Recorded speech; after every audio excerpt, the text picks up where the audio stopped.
After centuries of Targaryen rule, the reign of Mad King Aerys saw the continent of Westeros fracture into rebellion and civil war. Lord Robert Baratheon of the Stormlands, along with his allies in House Stark, Aeron and Tully, led a campaign against the throne, eventually joined by the Greyjoys and Lannisters to defeat the Targaryens and take the capital of King's Landing. Although the king and most of the royal family was killed, a pregnant Queen Rhaella escaped to the nearby island of Dragonstone, along with her son Viserys. Unfortunately, the queen died shortly after giving birth to a baby girl during a terrible storm. Young Viserys and Daenerys Stormborn, as she came to be known, were now alone in the world, and so the garrison at Dragonstone made plans to save themselves by giving the children to the new king of Westeros, Robert Baratheon. However, Sir Willem Darry, an elderly Targaryen loyalist, was able to smuggle them off the island to live as exiles in Braavos. Although Daenerys had fond memories of this time, remembering a house with a red door and a lemon tree, their kindly old guardian soon died, and once again the children were alone. Soon enough, their servants abandoned them, stealing anything of value they could, and the Targaryen exiles were forced out of their home.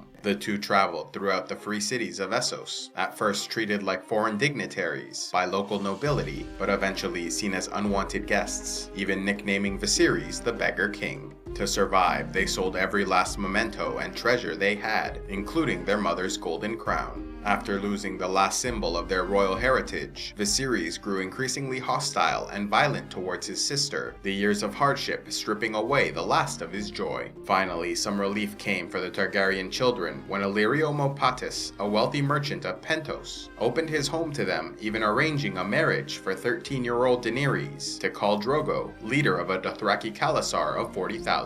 Viserys agreed to the arrangement, believing that they would take up his cause and conquer Westeros. During the wedding ceremony, Daenerys received a number of gifts, including 3 petrified dragon eggs from Illyrio Mopatis, while Viserys met an exiled Westerosi knight named Sir Jorab Mormont, who pledged himself to the Targaryen cause. Later, the bride was taken away to consummate the marriage, and although she was terrified of the strange and violent Dothraki culture, her new husband did not attempt to force himself on her, waiting for her consent before laying together. As wife to a Khal, Daenerys was given the title of Khaleesi and granted her own retinue of warriors, slaves, and servants, though as a woman she had little actual authority over the larger Khalasar. After the ceremony, they traveled east to Vaes Dothrak, the only Dothraki city located by the Mother of Mountains and Womb of the World. At first, Daenerys struggled adapting to Dothraki ways, but soon began to dream about dragons, and awoke with renewed confidence and determination. Over time, she learned the Dothraki language and embraced their rugged culture, even developing genuine feelings of love for her husband. She also began to stand up for herself against Viserys, who grew increasingly hostile and belligerent as the Khalasar moved further away from Westeros. Ser Jorah attempted to explain that Dothraki culture did not trade favors, instead receiving gifts and later giving gifts back. But the process could not be rushed, and Viserys would have to be patient.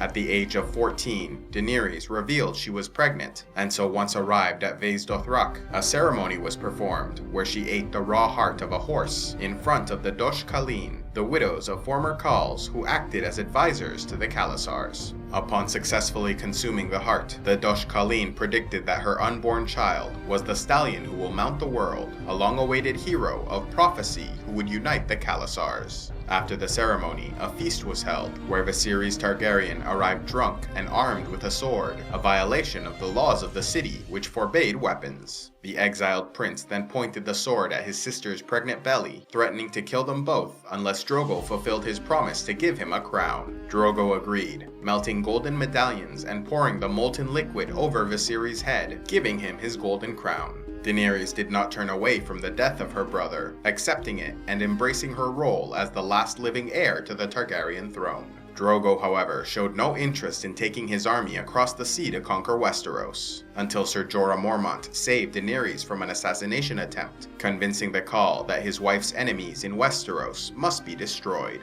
The Khalasar then traveled south, raiding local villages and defeating a rival Dothraki faction to collect slaves for sale to Slaver's Bay. In this way, they might purchase ships for their journey to Westeros. However, Daenerys did not approve of the rape and pillaging she witnessed, doing her best to save a number of women from the aggressive Dothraki. Drogo received a minor wound while killing the rival Khal, and although it did not seem serious, Daenerys assigned one of the women she rescued, the God's wife Mirri Maz Duur, to treat the injury.